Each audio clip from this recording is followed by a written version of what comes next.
Subject আজকে আপনাদের সামনে নিয়েছি, পিতামাতার উপর কিছু আলোচনা করব ইনশাআল্লাহ। পিতামাতার হক কোরআনে আছে না নাই?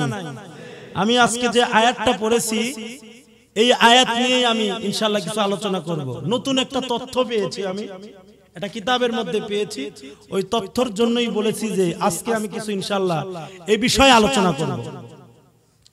পিতামাতা এটা আমাদের জন্য রহমত না গজব? আরো জোরে কোন, আরো জোরে কোন। আস্তে কমেন, তিনবার বলবো, জোরে কমেন একবার বলবো। গরমের মধ্যে এমনি বিরক্ত হয়ে যাবেন যে কি অবস্থা হচ্ছে। রহমত কয় কেমন রহমত আমার আপনার জন্য পিতামাতা? কয় বাপ মরে গেলে বুঝবে যে বাপের কদর কি, মা মারা গেলে বুঝবে কদর কি। আচ্ছা ভাই, যাদের বাপ মারা গেছে তারা কি কিয়ামতের আগ পর্যন্ত বাপকে বাপ বাপ, আব্বা আব্বা যত মধুর সুরেই ডাকেন, এই বাপ কি আর কবর থেকে উঠে আসবে? মা কি উঠে আসবে? কেন আসবে না? কারণ দুনিয়ার ভাষা, দুনিয়ার কথাবার্তা, চাল চলন সবকিছু হারায় ফেলছে। আল্লাহর ডাকে সে সাড়া দিয়েছে, সুতরাং তার স্থান কবরে, তার স্থান জান্নাত অথবা জাহান্নাম। তো এই পিতামাতা আমরা অনেকে হারিয়েছি। আসলে পিতামাতা আমার আপনার জন্য জান্নাত, আমার আপনার জন্য জাহান্নাম। পিতামাতার সঙ্গে যদি আমি আপনি ভালো ব্যবহার যদি করতে পারি, তাহলে আমার আপনার জন্য জান্নাতের একটা আলামত নয়, জান্নাতের সুপারিশ অথবা জান্নাতের একটা সার্টিফিকেট আমরা অর্জন করে নিলাম। আইতো জোরে কোন সুবহানাল্লাহ। পিতামাতার সঙ্গে যদি খারাপ আচরণ করেন, আমার আপনার জন্য জাহান্নাম। তাহলে খুব সহজ জান্নাতে যাওয়া। আল্লাহর হুকুম, নবীর তরিকার পাশাপাশি যদি এই হুকুম যদি আপনি পালন করতে পারেন, আপনার জন্য জান্নাতের কোনো অসুবিধা হবে না। আল্লাহ পাক আপনার আমার জন্য সরাসরি জান্নাতের ব্যবস্থা করে দিবে।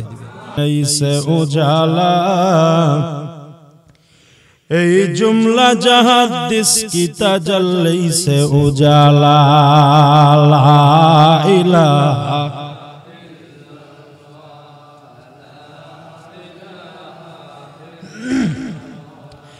লা ইলাহা ইল্লাল্লাহ,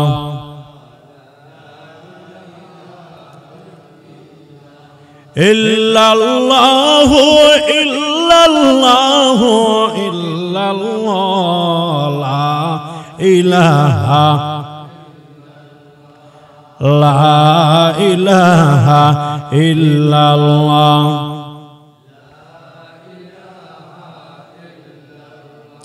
হেরা গোহার অন্ধকারে কি আলো জ্বালাইলা, কি মন্তর পড়িলা তুমি পাগল হইলাম, লা ইলাহা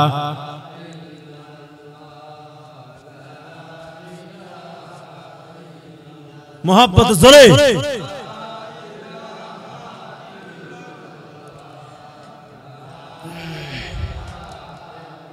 লা ইলাহা ইল্লাল্লাহ মুহাম্মাদুর রাসূলুল্লাহ সাল্লাল্লাহু আলাইহি ওয়াসাল্লাম। আলহামদুলিল্লাহ, আল্লাহ তাআলার দরবারে লাখো কোটি শুকরিয়া যে মহান রব্বুল আলামিন আমাদেরকে অতি দয়া করে, মায়া করে এই দ্বীনি মজলিসে আসার বসার তৌফিক দান করেছেন। এই জন্য সকলে মহব্বতে উচ্চ আওয়াজে দিল খুলে শুকরিয়া আদায় করি, সকলে বলি আলহামদুলিল্লাহ। খুব বেশি গরম মনে হচ্ছে নাকি? গরম যদি বেশি মনে হয়, হাসরের ময়দানে চেয়ে বেশি হবে না। যে আমরা গরমে একটু কষ্ট করতেছি, এমনও হতে পারে যে গরমে কষ্ট করার কারণে কিয়ামতের ময়দানে আল্লাহ তাআলা কঠিন আযাবের থেকে আমাদের নাজাত দিতে পারে। আল্লাহ দিতে পারে কি পারে না? এই ক্ষমতা আল্লাহর আছে। তাহলে আমরা যেই মজলিসে এখানে বর্তমানে বসে আছি, জান্নাতি মজলিস, সুবহানাল্লাহ জোরে কোন। কারণ আমরা যদি সকলেই এক বাক্যে যদি একটু কষ্ট করি, একটু কষ্ট যদি স্বীকার যদি করতে পারি, এটা আমার ব্যক্তিগত কোনো কাজের জন্য না, জাস্ট শুধু কোরআনের জন্য যদি করতে পারি, হতে পারে আল্লাহ পাক এই কোরআনের বদৌলতে আমার আপনার নামটা জান্নাতের খাতায় দিয়ে দিতে পারে। এটা অনেক বড় পাওনা আর অনেক বড় ফায়দা হবে ইনশাআল্লাহ। একটা কথা আমাদের বাংলায় প্রবাদ বাংলা আছে যে কষ্টের পরেই কি হয়, কৃষ্ট মিলে না, একটা কথা আছে না, কষ্টের পরেই কৃষ্ট হয়, মানে শান্তি আসে। কষ্ট করলেই শান্তি আসে ভাই। শান্তি কষ্ট যদি না থাকতো, যারা শান্তিতে আছে এরা এইটার ফল পেত না, বুঝতোই না। কালো মানুষ আছে যার কারণে সাদা মানুষের কদর বেশি, কালো মেয়ে আছে যার কারণে সুন্দর মেয়েদের দাম বেশি। কথা কোন? প্রত্যেকটা বিষয়ের সিস্টেম এরকম। খারাপ আছে যেন ভালোর কদর, খারাপ যদি না থাকতো ভালোর কদর কখনো পাওয়া যেত না। যেখানে হক ওখানে বাতিল থাকবে, যেখানে শান্তি তার বিপরীত কষ্ট, এটাই বাস্তব কথা। এই যে আমরা কষ্ট করতেছি, এটা আমার ব্যক্তিগত কোনো কাজে না, আপনার ব্যক্তিগত কাজে না, এটা কোরআনের জন্য আপনারা সকলেই ব্যয় করতেছেন সময়টা। এজন্য আল্লাহ পাক এই কোরআনকে কিয়ামতের ময়দানে হতে পারে আমার আপনার জন্য সুপারিশ করতে পারে। আর যার জন্য কোরআন সুপারিশ করবে তার কি কোনো চিন্তা আছে? কোনো চিন্তা নাই। কিয়ামতের ময়দানে যখন এই কোরআন আপনার ডান থেকে জাহান্নামের ফেরেশতারা যখন আসবে, কোরআন গিয়ে সামনে ডাক দেয়, কয় খবরদার ও জাহান্নামের ফেরেশতা, এই বান্দার কাছে আসিও না, এই বান্দার কাছে আযাবের কোনো যেন এক রেশ মাত্র যেন না আসে। কোরআন বাধা দিবে।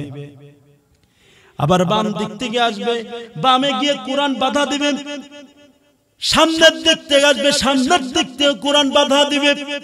প্রত্যেকটা আমল, যত ভালো কাজ আমরা করব, প্রত্যেকটা ভালো কাজ বাধা দিয়ে সমস্ত জাহান্নামী ব্যক্তি, জাহান্নামী ফেরেশতা, সাপ বিচ্ছু, জাহান্নামী আগুন সব কিছু সরাইয়া দিয়া আল্লাহ পাক রব্বুল আলামিন বলবেন যে আমার যেহেতু কালাম, আমার কোরআন বান্দার সাপোর্ট দিচ্ছে, যা আমি আল্লাহ পাক রব্বুল আলামিন তাকে মাফ করে দিলাম। হতে পারে এই ওসিলায় আল্লাহ পাক আমার আপনার নামটা জান্নাত করে দিতে পারে। জোরে কন্যা ভাই সুবহানাল্লাহ। কোনো সন্দেহ নাই, অবশ্যই আল্লাহ পাক করতে পারে, এই ক্ষমতা আল্লাহর আছে। তো ভাই আমার সাবজেক্ট আজকে আপনাদের সামনে নিয়েছি, পিতামাতার উপর কিছু আলোচনা করব ইনশাআল্লাহ। পিতামাতার হক কোরআনে আছে না নাই? আমি আজকে যে আয়াতটা পড়েছি এই আয়াত নিয়ে আমি ইনশাআল্লাহ কিছু আলোচনা করব। নতুন একটা তথ্য পেয়েছি, আমি এটা কিতাবের মধ্যে পেয়েছি, ওই তথ্যের জন্যই বলেছি যে আজকে আমি কিছু ইনশাআল্লাহ এই বিষয়ে আলোচনা করব। পিতামাতা এটা আমাদের জন্য রহমত না গজব? আরো জোরে কোন, আরো জোরে কোন। আস্তে কমেন, তিনবার বলবো, জোরে কমেন একবার বলবো। গরমের মধ্যে এমনি বিরক্ত হয়ে যাবেন যে কি অবস্থা হচ্ছে। রহমত কয় কেমন রহমত আমার আপনার জন্য পিতামাতা? কয় বাপ মরে গেলে বুঝবে যে বাপের কদর কি, মা মারা গেলে বুঝবে কদর কি। আচ্ছা ভাই, যাদের বাপ মারা গেছে তারা কি কিয়ামতের আগ পর্যন্ত বাপকে বাপ বাপ, আব্বা আব্বা যত মধুর সুরেই ডাকেন, এই বাপ কি আর কবর থেকে উঠে আসবে? মা কি উঠে আসবে? কেন আসবে না? কারণ দুনিয়ার ভাষা, দুনিয়ার কথাবার্তা, চাল চলন সবকিছু হারায় ফেলছে। আল্লাহর ডাকে সে সাড়া দিয়েছে, সুতরাং তার স্থান কবরে, তার স্থান জান্নাত অথবা জাহান্নাম। তো এই পিতামাতা আমরা অনেকে হারিয়েছি। আসলে পিতামাতা আমার আপনার জন্য জান্নাত, আমার আপনার জন্য জাহান্নাম। পিতামাতার সঙ্গে যদি আমি আপনি ভালো ব্যবহার যদি করতে পারি, তাহলে আমার আপনার জন্য জান্নাতের একটা আলামত নয়, জান্নাতের সুপারিশ অথবা জান্নাতের একটা সার্টিফিকেট আমরা অর্জন করে নিলাম। আইতো জোরে কোন সুবহানাল্লাহ।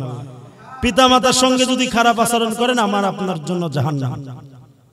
তাহলে খুব সহজ জান্নাতে যাওয়া। আল্লাহর হুকুম নবীর তরিকার পাশাপাশি যদি এই হুকুম যদি আপনি পালন করতে পারেন, আপনার জন্য জান্নাতের কোনো অসুবিধা হবে না। আল্লাহ পাক আপনার আমার জন্য সরাসরি জান্নাতের ব্যবস্থা করে দিবে। আচ্ছা, আমরা যত কিছু করি সবাই তো জান্নাতের আশাই করি, জাহান্নাম থেকে বাঁচার জন্যই করি, ঠিক না? তাহলে আমরা যদি জান্নাতের আশায় যদি না করতাম, এই যে এত কষ্টের মধ্যে আমরা নামাজ আদায় করতাম না, এত গরমের মধ্যে আমরা আল্লাহর ইবাদত বন্দেগী করতাম না। বাপ মা আপনার জীবিত আছে, আপনার বাবা জীবিত আছে, আপনার বাবাকে আপনি খাবার খাওয়ান, আপনার কর্ম করার শক্তি আছে। আপনি যদি আপনার বাবাকে যদি খাবার যদি খাওয়াইতে যদি পারেন, তাহলে ওই সন্তান, ওই বাবা ওই সন্তানের জন্য দোয়া করবে, পরবর্তীতে তারাও কিন্তু বাবা হবে, হবে না? তারা যে বাবা হবে, ওই সমস্ত ব্যক্তিরা তাদের বাবার সঙ্গে যেমন আচরণ করবে, তার সন্তানেরাও তার সাথে ঠিক তেমনই আচরণ করবে। আপনার বাবাকে যদি আপনি গালি দেন, আপনার সন্তান আপনাকে জুতা দিয়ে পিটাবে। কি দিয়ে? কথা কয় না, কি দিয়ে পিটাবে? এই সাধারণ জুতা না, সাসকর বাজারের 4000 টাকা দামের জুতা দিয়ে পিটাবে আপনার। আচ্ছা, আপনারা বলেন তো, জুতার দাম বেশি হলে এটা কি আর কি কদর আছে? 4000 কে 4 লক্ষ টাকা দাম হলেও ওর স্থান পায়ের তলে। কথা কোন ঠিক কিনা? ওর স্থান কোথায়? পায়ের তলে। আর যদি 5 টাকা দামের টুপি যদিও হয়, ওর স্থান কোথায়? কেউ যদি কয় 4 লাখ টাকা দামের জুতা, লে একটু মাথায় লে, মাথায় নিলে কি এটা ভালো দেখা যাবে না খারাপ দেখা যাবে? খারাপ দেখা যাবে। টুপি, অল্প দামের টুপি, এখন একজন বলতে পারে অল্প দামের টুপি পায়ে লাগাও, পায়ে লাগানোর সাথে সাথে সালাম বলে আছে না নাই? কারণ এটা হলো নবীজির সুন্নাতের মর্যাদা। জোরে কান সুবহানাল্লাহ। আপনার বাবাকে যদি আপনি কষ্ট দেন, আপনার বাবাকে যদি আপনি গালি দেন, আপনার সন্তান আপনাকে পিটানোর জন্য রেডি হয়ে থাকে। এই জন্য প্রত্যেকটা সন্তানের দায়িত্ব হলো যে বাবাকে মাকে তাদের সঙ্গে সুন্দর আচরণ করা, সুন্দর ব্যবহার করা, এমন কিছু না করা।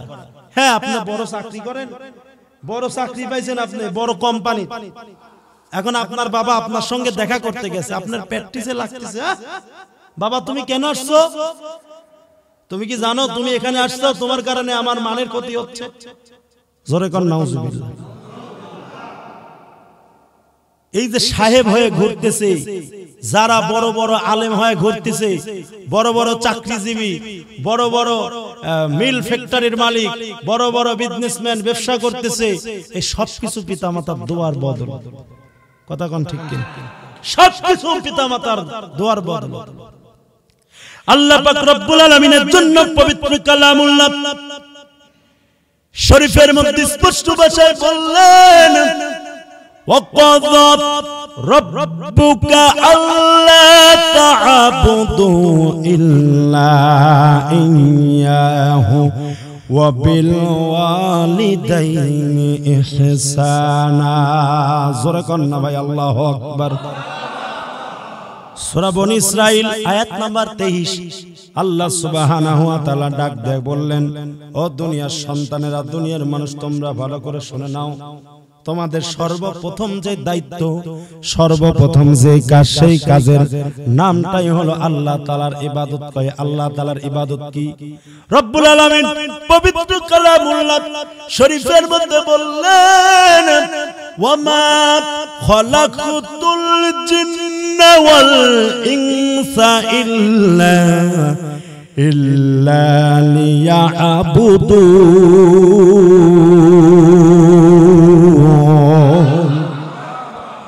हकीकत से तो दुनिया बेखबर है, दुनिया की नुमाइश पर नजर है, नमी गोयम के अस दुनिया जुदा बस, बाहर कारे के बासी बा खुदा बस। जिसने दुनिया अद खुदा का फिल बुदान नहीं को माशो मुखरा हो पर जिंदोजा जोर कन्ना भाई अल्लाह अकबर। আল্লাহ পাক রব্বুল আলামিন পবিত্র কালামুল্লাহ শরীফের মধ্যে স্পষ্ট ভাষায় জানায় দিলেন, ওমা খলাকতুল জিন্না ওয়াল ইনসা ইল্লা লিয়াবুদুন। আল্লাহ ডাক দেখায়, ও দুনিয়ার মানুষ তোমরা ভালো করে শুনে নাও, আমি আল্লাহ পাক রব্বুল আলামিন জিন ইনসানকে কেবলমাত্র শুধুমাত্র আমি আল্লাহ তাআলার ইবাদত বন্দেগী করার জন্য সৃষ্টি করেছি। আমি আল্লাহ পাক রব্বুল আলামিন এজন্য পাঠাইলাম কারণ তারা সকলে গোলামি করবে আমি আল্লাহর। আর যদি কোনো ব্যক্তি যদি আমি আল্লাহ তাআলার গোলামি যদি করতে পারে, যত মাখলুক দেখতেছো, বলা হয় পৃথিবীর বুকে যত আমি পানি সৃষ্টি করেছি, যত জাতি যত মাখলুকাত সৃষ্টি করেছি, তার মধ্যে সবচেয়ে দুর্বল করে আমি মানুষকে সৃষ্টি করেছি। কিন্তু দুর্বল যদিও হয়, আর ওই সমস্ত মানুষ যদি আমি আল্লাহ তাআলার ইবাদত বন্দেগী যদি করতে পারে, ইবাদত বন্দেগী করার কারণে আমি আল্লাহ পাক রব্বুল আলামিন দুনিয়ার বড় বড় বিশাল বিশাল শক্তিশালী যত পশু পাখি আছে সব ব্যক্তিরাই তার খেদমত করবে, সবাই তার গোলামি করবে। কারণ সমস্ত মানুষ আমি আল্লাহ তাআলার গোলামি করবে, গোলামি করে, যার কারণে সকলকে দিয়েই আমি আমার বান্দাদের গোলামি করে নিব। জোরে কন্না ভাই সুবহানাল্লাহ। সবাই গোলামি করবে। কারণ কেন গোলামি করবে? গরুর কাছে গিয়ে দেখেন, গরু আমাদের গোলামি করে কি করে না? আচ্ছা, গরুকে আমরা জি পিটানো পিটাই, গরু যদি একটা গুতা দেয় আমরা বাঁচতে পারবো? এই যে মোষ আছে, মোষ পালেন তো আপনারা, মোষ পালেন না? এই মোষ যদি ইচ্ছা করে মোষের সঙ্গে আপনারা লড়াই করে কেউ পারবেন না, এত পাওয়ারফুল শক্তিশালী। এরপরেও আল্লাহ পাক রব্বুল আলামিন তাদেরকে খেদমত করাইতেছেন মানুষদেরকে। মানুষের খেদমত এই কারণেই হইতেছে কারণ তারা ইবাদত করে কার? আল্লাহ। মুসলমান ভাইরা আমার, এজন্য আল্লাহ পাক রব্বুল আলামিন ডাক দেখায়, এ দুনিয়ার জমিনে মানুষ শুনো, তোমাদের প্রথম দায়িত্ব হলো আমি আল্লাহ তাআলার ইবাদত করতে হবে। আর 2 নাম্বার দায়িত্ব হলো তোমাদের পিতামাতার উপর খেদমত করো, পিতামাতার উপরে ইহসান করো, ভালো ব্যবহার করো। না না না, এমন কোন আচরণ করিও না যেই আচরণের কারণে তোমার পিতামাতা উহ আহ বলে শব্দ করে, এমন কোন আচরণ করিও না। আল্লাহ পাক রব্বুল আলামিন নিষেধ করেছেন যেমন কোন আচরণ তোমাদের পিতামাতার সঙ্গে করিও না। নরম ভাবে আচরণ করো, নরম ভাবে তাদের সঙ্গে কথা বলো, জোরে ধমক দিয়ে কথা বলিও না। এটাও কিন্তু একটা বিনয়। কথা কি বুঝতে পারছেন? এটাও কি একটা বিনয়, নরম ভাবে কথা বলা। ভাই চলে যে যাবেন এই বয়ান আপনি পাবেন না। আর এই বয়ান ইনশাআল্লাহ শেষ পর্যন্ত শুনে দেখেন, আপনার কলিজা ঠান্ডা হয়ে যাবে ইনশাআল্লাহ, অবশ্যই হয়ে যাবে ইনশাআল্লাহ। কারণ আল্লাহ পাক রব্বুল আলামিন বলতেছেন ধমক দিও না, ধমক দিও না। আরামে তুমি ধীরে সুন্দরভাবে নরম ভাবে তুমি কথা বলো। এই যে আমরা মসজিদ হোক, মাদ্রাসা হোক, দ্বীনি প্যান্ডেলের মধ্যে যে আমরা বসি, ওয়াজ মাহফিলের মধ্যে যে আমরা বসি, বাহিরেও কিন্তু গরম, ভিতরেও গরম। বাহিরে গেলে বিভিন্ন গল্প হবে। একটা লোক আপনি বলেন তো দাঁড়ায় যে হুজুর আমি কোন গীবত না করে আমি এই দোকানে বসে থাকতে পারবো, হাত তোলেন। একটা লোক পারবেন? কেউ পারবেন না। কোনো না কোনো একটা হলে গুনাহ হবেই। আর এই জায়গার মধ্যে আপনারা বসে থাকবেন, যতক্ষণ পর্যন্ত বসে থাকবেন ততক্ষণ পর্যন্ত আল্লাহ তাআলা আপনাদের আমলনামায় নেক শুধু লিখতেই থাকবে। হয়তো জোরে কোন সুবহানাল্লাহ, লিখতেই থাকবে। মুসলমান ভাইরা আমার, এই জন্য পিতামাতার সঙ্গে ধমক দিয়ে কথা বলা যাবে না। তার মানে কি? পিতামাতার সঙ্গে ধমক দিয়ে কথা মানা যাবে না, তার মানে কি? পিটানো যাবে, পিটানো যাবে, মারধর করা যাবে। মারধর করলে কি আল্লাহ তাআলা সওয়াব দিবে না গুনাহ দিবে? কেমন গুনাহ? কয় গুনার কোন সীমা রেখা নেই, এত মারাত্মক গুনাহ। সন্তান যদি পিতামাতার ওই সন্তানের বিরুদ্ধে যদি দোয়া করে, এটা কারেন্টের মতো লেগে যায়। আল্লাহ রাসূল সাল্লাল্লাহু আলাইহি ওয়াসাল্লাম তিনি কবরের দিক দিয়ে যাইতেছেন, জান্নাতুল বাকির ভিতরে তিনি দেখতেছেন, কারণ বিশ্বনবী সাল্লাল্লাহু আলাইহি ওয়াসাল্লাম সবকিছু দেখার ক্ষমতা রাখে। দেখে কবরে সব ব্যক্তিগুলো আরাম মতো ঘুমাইতেছে। আল্লাহ রাসূল সাল্লাল্লাহু আলাইহি ওয়াসাল্লাম দেখলেন জান্নাতুল বাকির ওই শেষ কিনারায় একটা যুবকের কবরের আযাব। কয় কেমন কবরের আযাব? হাউমাউ করে কাঁদতেছে, বাঁচাও বাঁচাও। ও মুমিন ভাই, দুনিয়ার বুকে যদি কোনো মানুষের গায়ে যদি আগুন লাগে, এক মানুষ আরেক মানুষকে পানি দেওয়ার জন্য অবশ্যই কিন্তু পানি নিয়ে দৌড়ায়। কতক্ষণ ঠিক কিনা? কারণ একটা শত্রু হলেও ওই শত্রু আরেক শত্রুর গায়ে যদি আগুন লাগে তারপরেও পানি দেওয়ার চেষ্টা করে, কারণ তার মনের মধ্যে ভয় যে ওর গায়ে আজকে আগুন লাগছে, কালকে আমার গায়েও লাগতে পারে।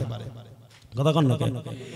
ওর ঘরে আগুন লাগছে, ওই আগুন আমার ঘরে লাগতে পারে, এই জন্য চেষ্টা করে কি করে আগুন নেভানো। কিন্তু জাহান্নামের আগুন তো নিভানোর কোনো সিস্টেম নাই।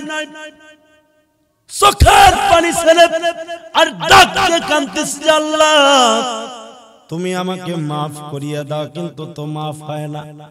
ও বন্ধু, আল্লাহ রাসূল সাল্লাল্লাহু আলাইহি ওয়াসাল্লাম দৃশ্যগুলো ভালো করে দেখলেন। দেখার পরে নবীজি বললেন, এই যুবককে, যেই যুবকের কবরের মধ্যে আযাব।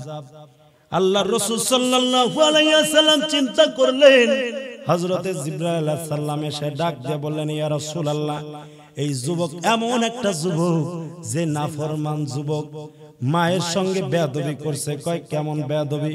কয় জান অমুক এলাকায় অমুক সেই বিদ্যা মা এখনো জীবিত আছে, ইতিহাসটা তার কাছে আপনি শুনে আসেন। আল্লাহ রাসূল সাল্লাল্লাহু আলাইহি ওয়াসাল্লাম চলে গেল।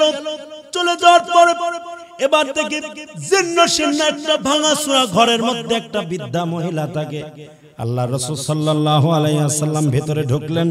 ঢোকার পরে ডাক দিয়া বললেন যে, ও মা, আপনি কি এখানেই বসবাস করেন? কয় হ্যাঁ। কয় আপনার কি একটা সন্তান ছিল? মা কথা কয় না। কয় মা বলেন আপনার কি একটা সন্তান ছিল? এবার মা ডাক দিয়ে কয় হ্যাঁ আমার সন্তান ছিল। কয় আপনার সন্তানের উপর কি কোনো রাগ ছিল আপনার? মা কথা কয় না। মা দুইটা চোখের পানি ফেলে ফেলে কাঁদে।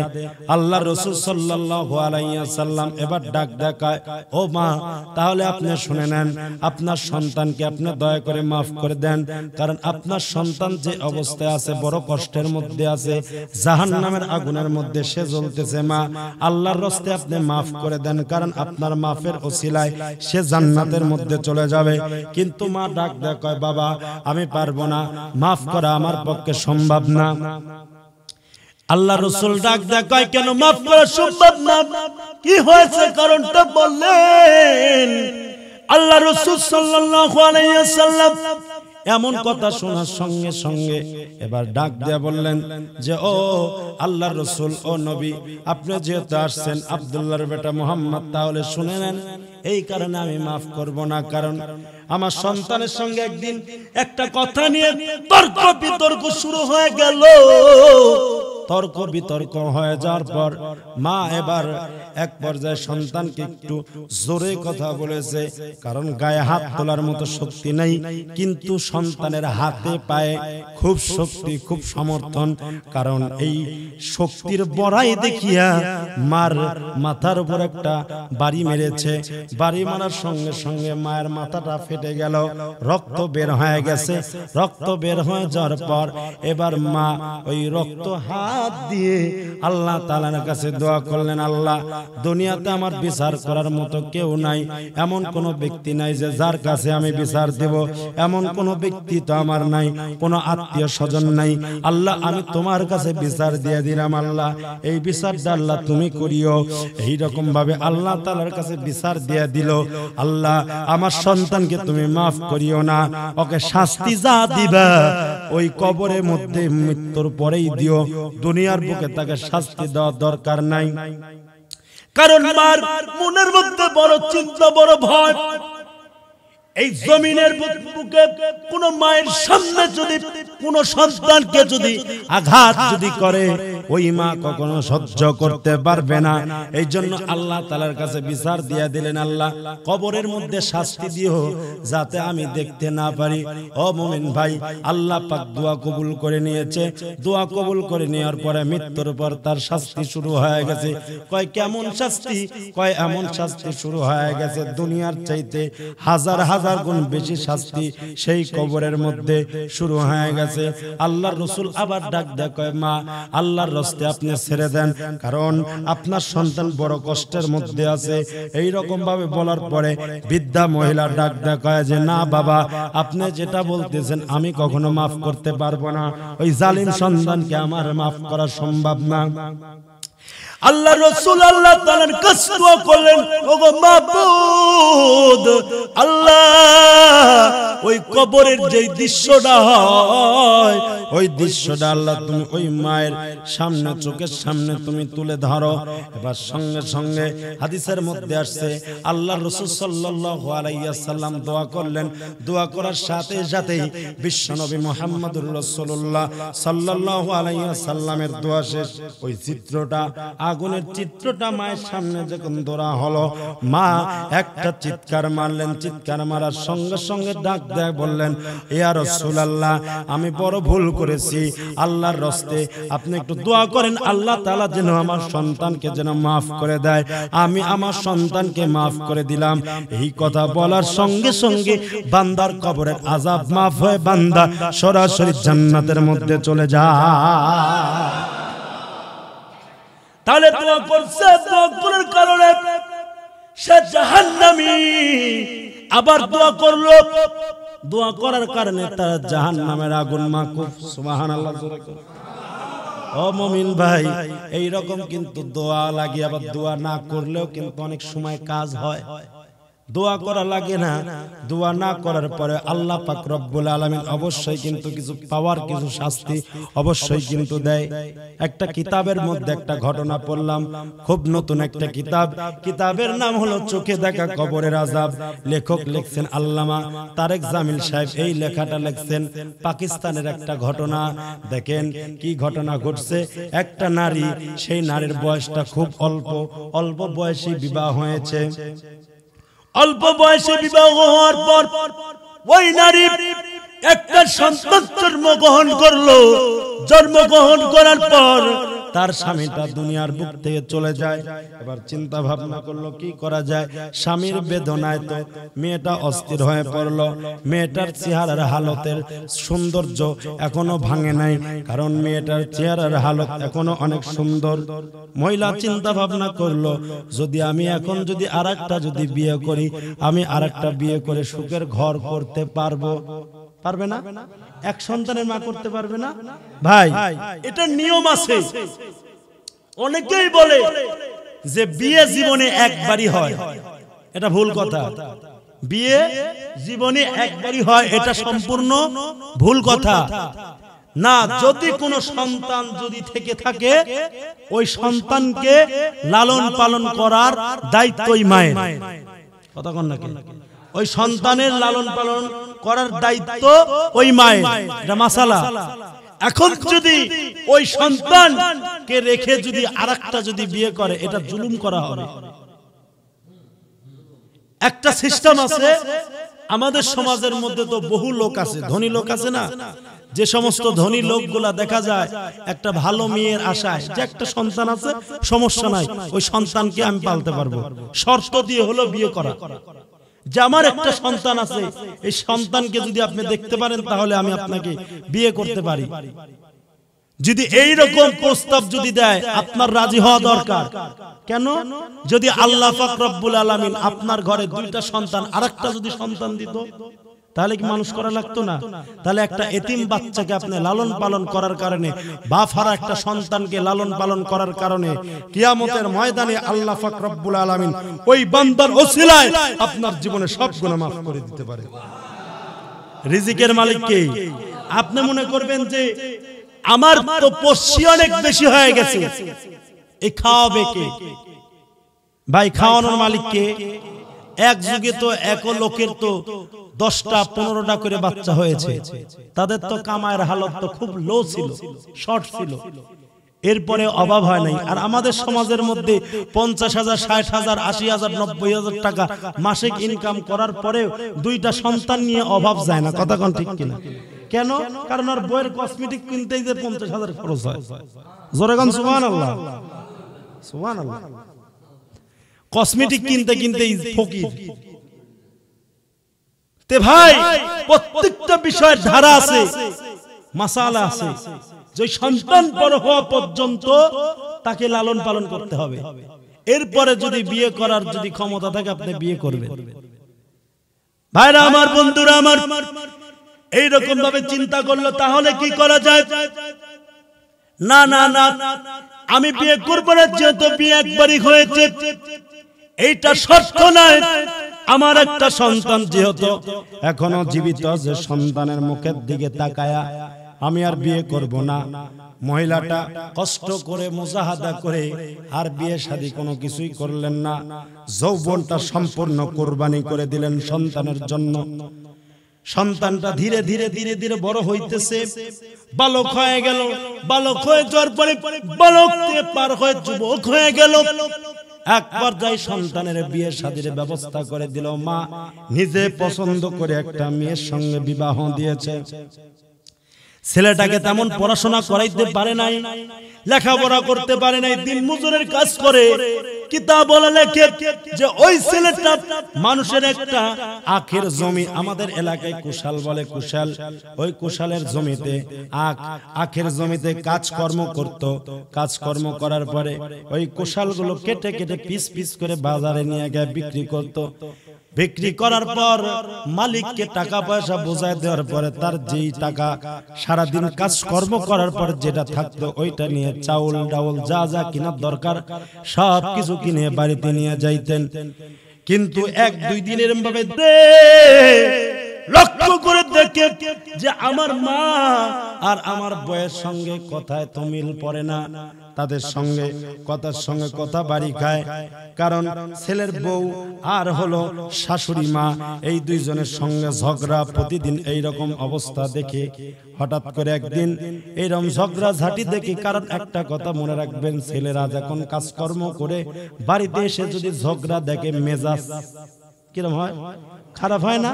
কয় সারাদিন কাজকর্ম করে আসলাম, আমার কালাম চাচার মতো যদি এই আইল টাল কাটি আসার পরে যদি এইরকম শাশুড়ি মানে মার আর বউয়ের যদি ঝগড়া দেখে, এগিয়ে ঠিক থাকবে? এ বাটাম শার্ট করবে। কথা কোন ঠিক কিনা? মুসলমান ভাইরা আমার, এইরকম অবস্থা দেখলেন। দেখার পরে মাকে গালাগালি করলো, বউকে গালাগালি করলো। গালাগালি করার পর চলে যায়। কিন্তু না না, ঝগড়া তো কমেই না, বরং আরো ঝগড়া বাড়তেই আছে, বাড়তেই আছে। হঠাৎ করে এইরকম ভাবে যাইতে যাইতে একদিন মাকেই শুধু গালি দিল। জালিম সন্তান বউকে গালাগালি করলো না। একদিন আবার জমিতে চলে গেল। জমিতে চলে যাওয়ার পর কাজকর্ম করার পর বাড়িতে এসে দেখে ওই ছেলের বউ আর বাড়িতে নাই। বউ যেন কোথায় চলে গেছে, কয় বাপের বাড়ি গিয়েছে। তার মাকে জিজ্ঞাসা করলো যে মা, তোমার বহুমা কই গেছে? কয় যে বাবা, তুই অমুকের কাছে তমুকের কাছে জিজ্ঞাসা কর, তোর আমি বউকে কিছুই বলি নাই।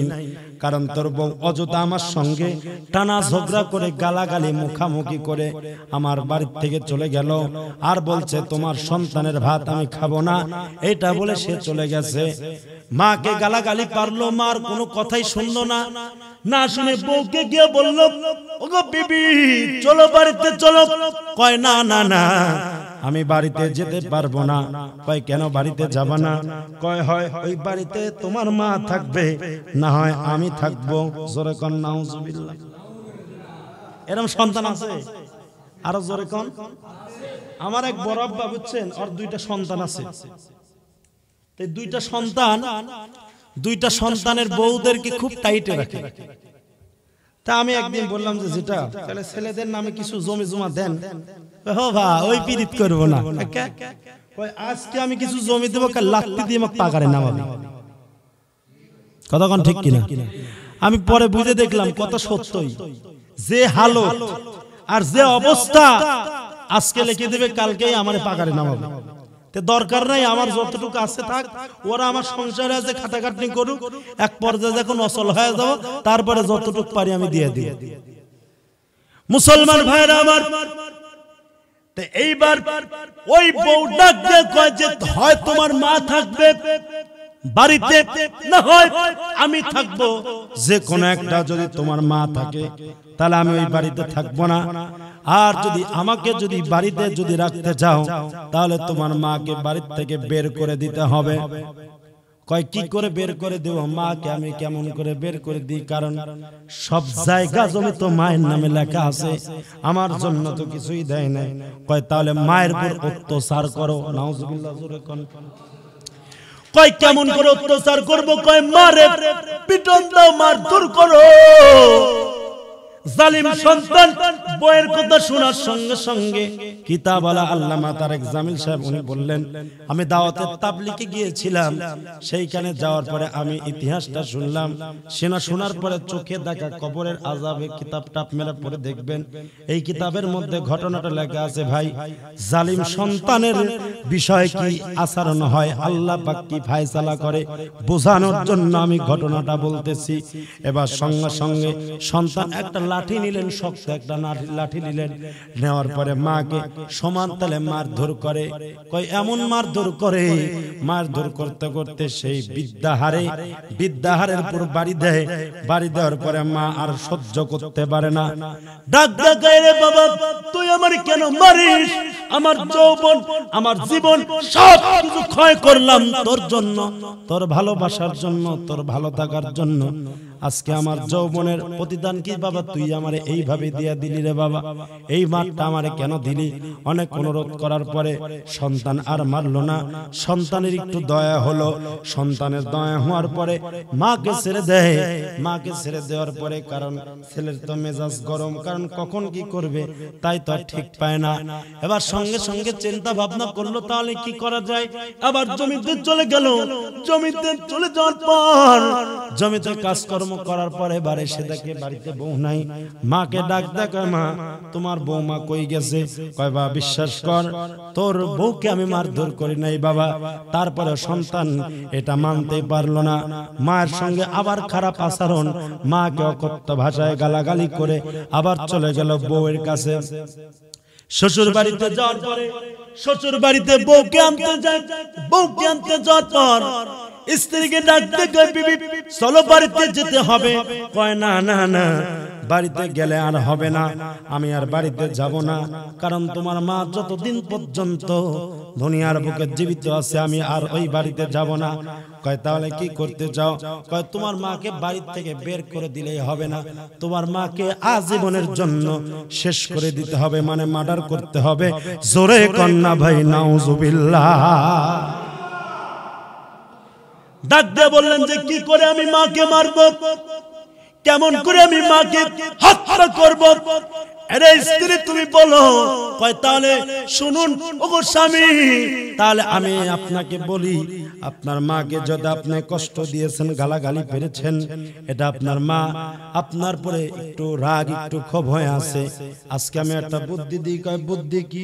কয় বাজারে গিয়ে 2টা কমলা কিনবেন, অথবা আপেল কিনবেন, অথবা 100-150 গ্রাম আঙ্গুর ফল কিনবেন। কিতাবওয়ালা লেখে 3টা ফলের মধ্যে যে কোনো একটা হবে, কিন্তু কমলার কথাটাই বেশি এসেছে, কারণ বৃদ্ধা মহিলারা কমলাটাই বেশি পছন্দ করে। কমলা কিনে আনবেন, আর ওই কমলাটা কিনে আনার পরে মাকে ডাক দিয়ে বলবেন, ওগো মা আমি আপনাকে অনেক কষ্ট দিয়েছি মা, তোমাকে বড় কষ্ট দিয়েছি মা, দরজাটা খোলো। এবার মা যখন দরজাটা খুলবে, মায়ের কাছে গিয়ে কমলাটা মায়ের সামনেই ছিলবেন, ছিলার পরে কমলাটা মায়ের মুখে তুলে দিবেন, আর ডাক দেয়া কবেন যে মা আমি তোমাকে কষ্ট দিয়েছি, মারধর করেছি মা, আল্লাহর রাস্তে তুমি আমাকে ক্ষমা করিয়া দাও। আপনি এটা বলার সঙ্গে সঙ্গে আপনার মার অন্তরের মধ্যে খুশি, মুহাব্বত, ভালোবাসা, যত কষ্ট দিচ্ছেন, যত অত্যাচার করছেন, সব অত্যাচার সে ভুলে যাবে। আপনার কোনো চিন্তা নাই, কোনো কারণ নাই। মাকে এবার ডাক দিয়ে বলবেন যে মা তাহলে ঠিক আছে, আপনি যেহেতু আমি তোমাকে এই ফলগুলো খাওয়াইলাম মা, কিন্তু তুমি তো জানো জানো আমার সংসারের হালতটা কি, আমি বড় গরিব, কারণ আমার টাকা পয়সা নাই। আমি যেই কাজকর্মটা করি কোন রকম ঘর সংসার কোন রকম খেয়ে পরে আমাদের দিনটা চলে যায়। কিন্তু গো মা, আমার মনে তো চায় তোমাকে আরো কিছু ফলমূল খাওয়াই।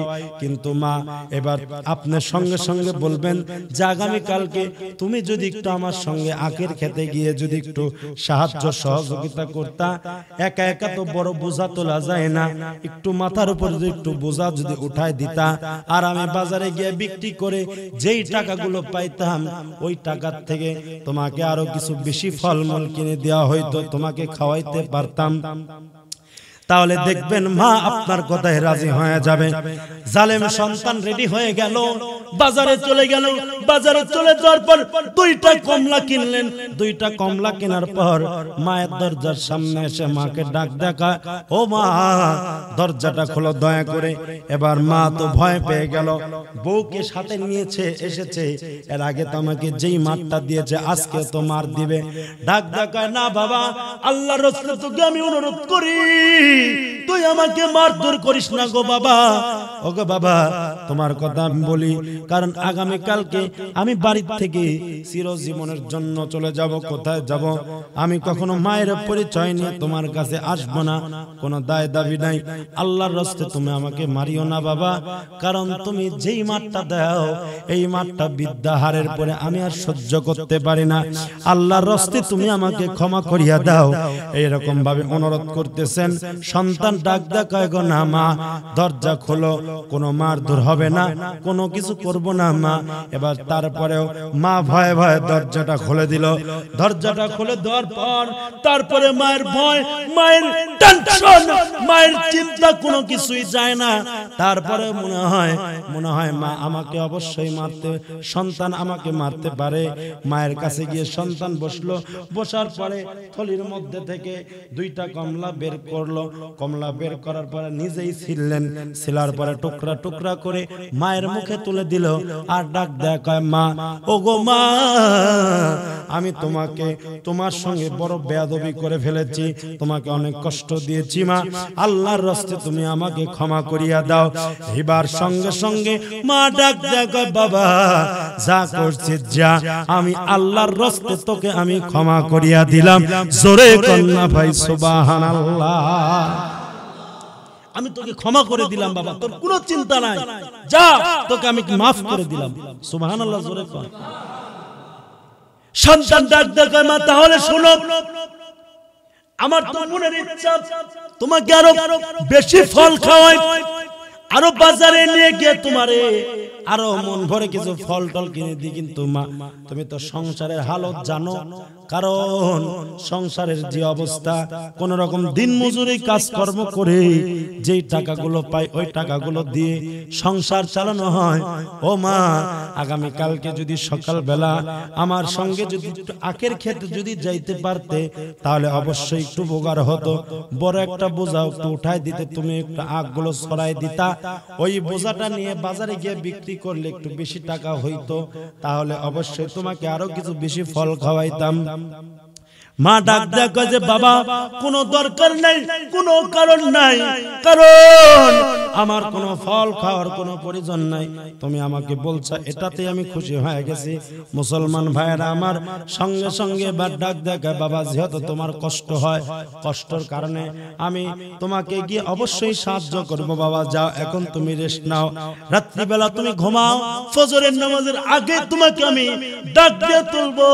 এবার মা ফজরের নামাজের আগ দিয়ে সন্তানের দরবারে গিয়ে দরজার সামনে গিয়ে ডাকতেছেন যে, বাবা ও সকাল সকাল চল গিয়ে সেই আগগুলো ছড়াই নিয়ে তোমাকে বাজার পর্যন্ত পৌঁছায় দিয়ে আসি, তাহলে কষ্ট হবে না।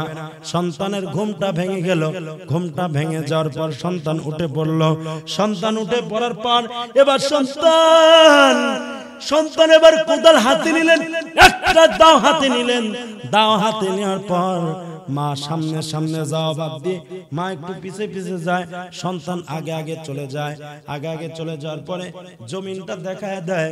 জমিনটা দেখায় দেওয়ার পরে মা ডাক দেখায়, বাবা তাহলে তুমি ওই সাইডে কাজ করো আর আমি এই সাইডে কাজ করি, এখনো ফজরের আজান পড়ে নাই, কিন্তু অল্প কিছুক্ষণের মধ্যে ফজরের আজানটা পড়ে যাবে।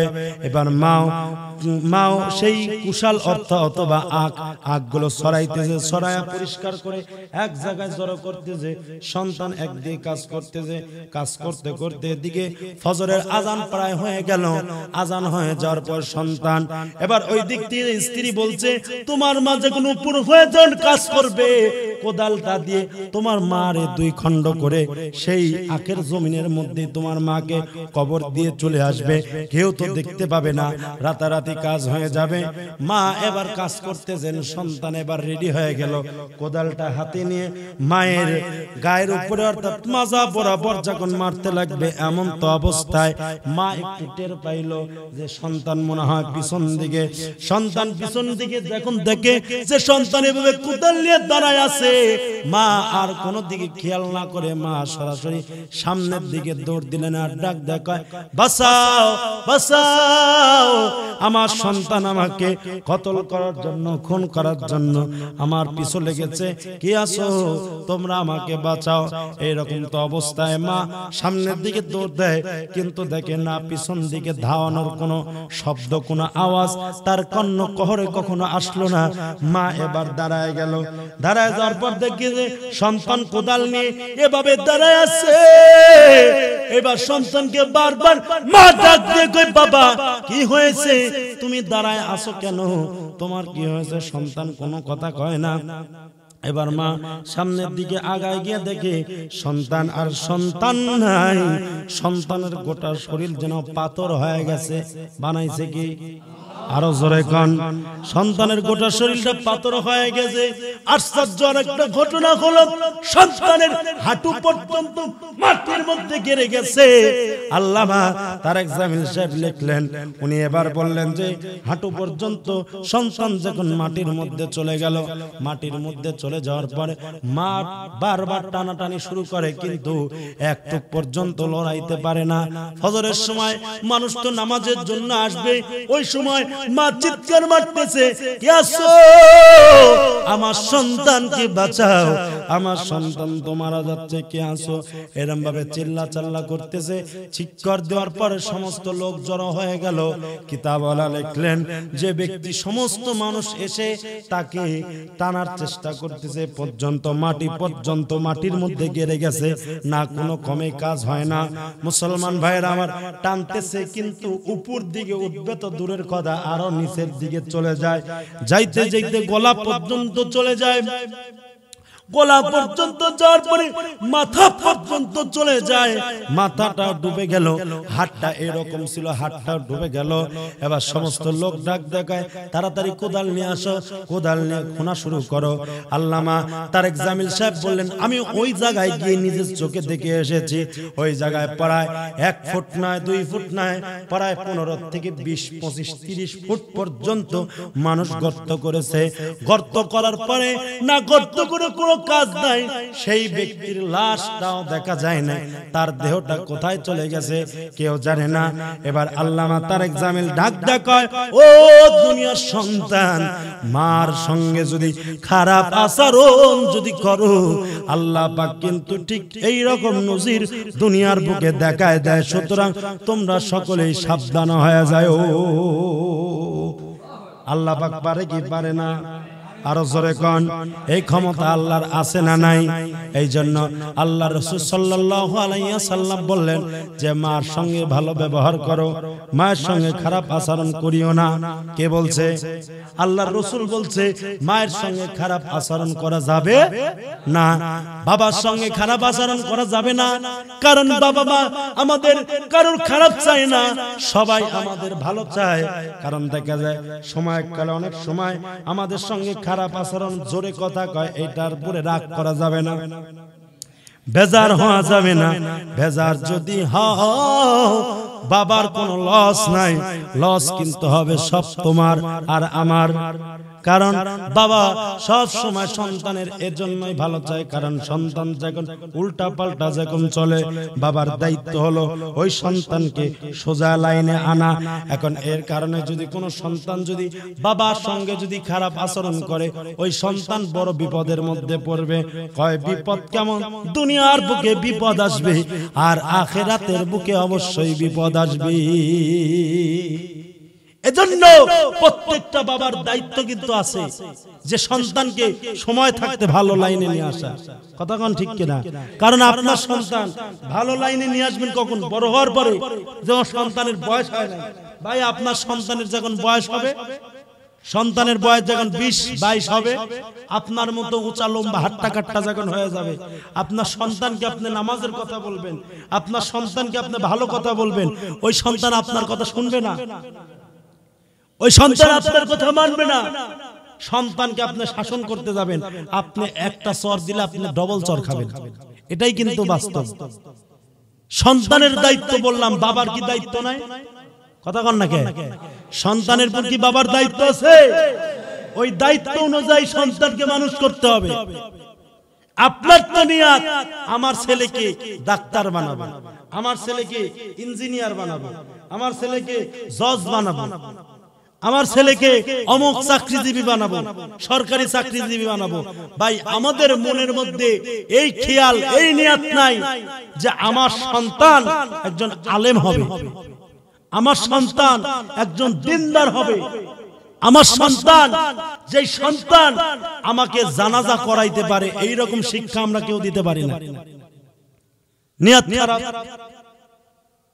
যে আলেম বানায় তো লাভ নাই, আলেম বানায় তো খালি মসজিদে ইমামতি করতে হবে, মসজিদে নামাজ পড়ে খাওয়ানো লাগবে। ভাই রিজিকের মালিক কে? আচ্ছা আলেমরা যে খারাপ কামাই করে এরকম একটা দেখান তো, জমকার আলেম ভালো চলে না এরকম একটা লোক দেখান, কেউ দেখাইতে পারবেন না। কারণ আলেমদের সঙ্গে কার রহমত আছে, কার মদত আছে? আল্লাহ তাআলার মদত আছে। সুতরাং আলেম বানানোর নিয়ত করেন। আলেম বানাইলে বাবা মার সঙ্গে আলেম ওলামা খারাপ ব্যবহার করে না, খারাপ ব্যবহার করে না। 2-4টা করতে পারে, 2-1টা করতে পারে, এর জন্য সবাইকে খারাপ বলা যাবে না। সন্তান যদি আমরা মানুষের মতো যদি মানুষ করতে পারি, সন্তানকে মানুষের মতো মানুষ করতে পারলে অবশ্যই আমাদের লাভ আছে, ফায়দা আছে। কয় কেমন ফায়দা? কয় সন্তানকে যদি আমরা সকলেই যদি দিনের উপর যদি চলাইতে পারি, সন্তান যদি দিনের উপর যদি চলে, কিয়ামতের ময়দানে শুধু তাই নয়, সন্তান ভালো যত কাজ করবে, ভালো কাজ করার বদলতে আল্লাহ পাক রব্বুল আলামিন সন্তানকে তো মাফ করে দিবে, ওই বাবার জিন্দেগীর সব গুনাহ মাফ করে দিবে। জোরে কন্যা ভাই সুবহানাল্লাহ। প্রত্যেকটা সন্তান, সন্তানের দায়িত্ব, বাবারও দায়িত্ব আছে, সন্তানেরও দায়িত্ব আছে। আপনার সন্তানকে যদি ভালোভাবে, সঠিকভাবে, সুন্দরভাবে যদি মানুষ যদি করতে পারেন, আপনার সন্তান বড় হয়ে আপনার সঙ্গে কখনো খারাপ ব্যবহার করবে? তাহলে বুঝতে হবে যে সন্তান খারাপ ব্যবহার করার কিছু কারণ আছে, যা আপনার ত্রুটি আছে। যাক ভাই বেশি আলোচনা করব না, একটা বিষয়ের পরে আলোচনা আরো কথা আছে। যে পিতামাতার বিষয় যদি আলোচনা করি আরো অনেক বয়ান আছে, অনেক ডাল আছে। মাত্র কেবল একটা ডাল বলছি, গরমের সময় আপনাদেরকে আর কষ্ট দিব না। অনেকক্ষণ ধৈর্য সহকারে বসছেন। আল্লাহ পাক আমাদের আপনাদের সকলকে উত্তম জাযা দান করুক। সকলে বলেন আমিন। আর একটু মহব্বতে জোরে কোন আমিন। ভাই যেই বিষয়ে আলোচনা করলাম এই বিষয়ে আমল করার দরকার আছে না? এখন একটা প্রশ্ন করতে পারেন যে হুজুর আমি তো বাপ মায়ের সঙ্গে খারাপ ব্যবহার করছি, তাহলে বাপ মার কাছে মাফ চাওয়ার কারণ কি? কিভাবে একটু গুণটা বলে দেন। তাহলে আপনার কাজ হলো, আপনার দায়িত্ব হলো, যদি এই রকম যদি হয় তাহলে আপনি গিয়ে আপনার বাবার কবরের কাছে গিয়ে মাফ চান, আল্লাহ তাআলার কাছে দোয়া করেন যে আল্লাহ আমি আমার বাপ মার সঙ্গে খারাপ আচরণ করছি, আল্লাহ আমার বাপ মা যেন মাফ করে দেয়। আল্লাহ তুমি আমার বাবা মাকে মাফ করিয়া দাও, তাদেরকে জান্নাত পর্যন্ত পৌঁছায় দাও। আল্লাহ তুমি জান্নাতুল ফেরদাউস দান করো। এরকম ভাবে দোয়া করেন। বলা হচ্ছে যদি আপনি বেয়াদবি করে থাকেন এরপরে আল্লাহ পাক আপনাকে মাফ করে দিবেন। একটু মহব্বতে জোরে কান সুবহানাল্লাহ। এখানে আমরা অনেকেই বাবাহারা সন্তান আছি না নাই? মাহারা সন্তান আছি, যাদের মা বাবা দুনিয়ার বুক থেকে চলে গেছে। আল্লাহর ঘর, মাদ্রাসা, মসজিদ, দ্বীনি প্রতিষ্ঠানে দান করে বাপ মার জন্য দোয়া চান, আল্লাহ পাক অবশ্যই আপনার দোয়া কবুল করবে। সুবহানাল্লাহ। কিন্তু আমরা দোয়া করতে প্রস্তুত না, রাজি না। বাপ মা মারা গেছে, কবরে যান, কবরে গিয়ে দোয়া করেন। আপনি যাচ্ছেন না, আপনার বাপ মায়ের খবর আপনি নেবেন না। ভাই একদিন কিন্তু আপনারও মরতে হবে, মরা লাগবে না? সেই মরার সময় অবশ্যই ওইরকম ফল কিন্তু আপনিও পাবেন। আপনিও কবর থেকে হাহাকার করবেন, সন্তানদেরকে ডাকবেন যে বাবা আমাকে একটু সাহায্য করো, বড় বিপদে আছি, মুসিবতে আছি, একটু সদকা করো, একটু দান করো। সন্তান করবে না, কারণ আপনার বাবার জন্য আপনি করেন নাই। এই জন্য সুতরাং যাদের মা বাবা জীবিত আছে আমরা তাদের খেদমত করবো তো ইনশাআল্লাহ। আচ্ছা, কাদের মা বাবা জীবিত আছে হাত তোলেন তো। খালি মা বেশি আছে? আচ্ছা, আর অনেকের নাই। যাদের নাই তারা মা বাবার জন্য দোয়া করার দরকার আছে না নাই? তারা যেন আল্লাহ তাআলা তাদেরকে জান্নাত দান করে, জান্নাতুল ফেরদাউস দান করেন, এই দোয়া করার দরকার আছে না নাই? আল্লাহ পাক তাদেরকে মাফ করুক, জান্নাতুল ফেরদাউস দান করুক। সকলে বলি আমিন। আর যাদের আছে তারা খেদমত করেন, তারা বাপ মার সঙ্গে ভালো আচরণ করেন। বাপ একটা জিনিসের আবদার করলো, বৃদ্ধ বাপ, এই বৃদ্ধ বাপের সঙ্গে চোখ না রাঙানো। একটা কথা মনে রাখবেন, এক সময় আপনিও বৃদ্ধ হবেন, আপনার দেখুন আপনার সন্তানের কাছে চাবেন, আপনার সন্তান আপনাকে গরম দেখাবে। বিরক্ত না হওয়া। বৃদ্ধ বাপ যারা আছে, বৃদ্ধ বাপগুলা এগুলা ছোট ছেলে পেলেদের মতো। ছোট ছেলে পেলেদের আবদার আসে না? আমার মেয়ে তো দিনের মধ্যে 30 বার করে দোকানে আসে। দোকানে আসে কি করে জানেন? হা করিয়াকে তাকাই দেখি কি লিওয়া যায়, কি নিতে পারে, কি করা যায়। দিকে বাবা 5 টাকা নিয়ে আসবে, ও 10 টাকা নিয়ে চলে আসে। কই একটা করে আর একটা। তার মানে তার আবদার বেশি, তার খিজলি বেশি, খায়ও বেশি, খিজলিও করে বেশি। ছোট বাচ্চাদের এটা কাজ, ওই বৃদ্ধ হয়ে গেলে ছোট বাচ্চা হয়ে যায়। সুতরাং আমরা সকলেই দায়িত্ব সঠিকভাবে পালন করবো তো ইনশাআল্লাহ। কারা কারা করবেন হাত তুলে আল্লাহকে দেখান। আল্লাহ তুমি সবার হাতকে কবুল করো, জোরে কোনা।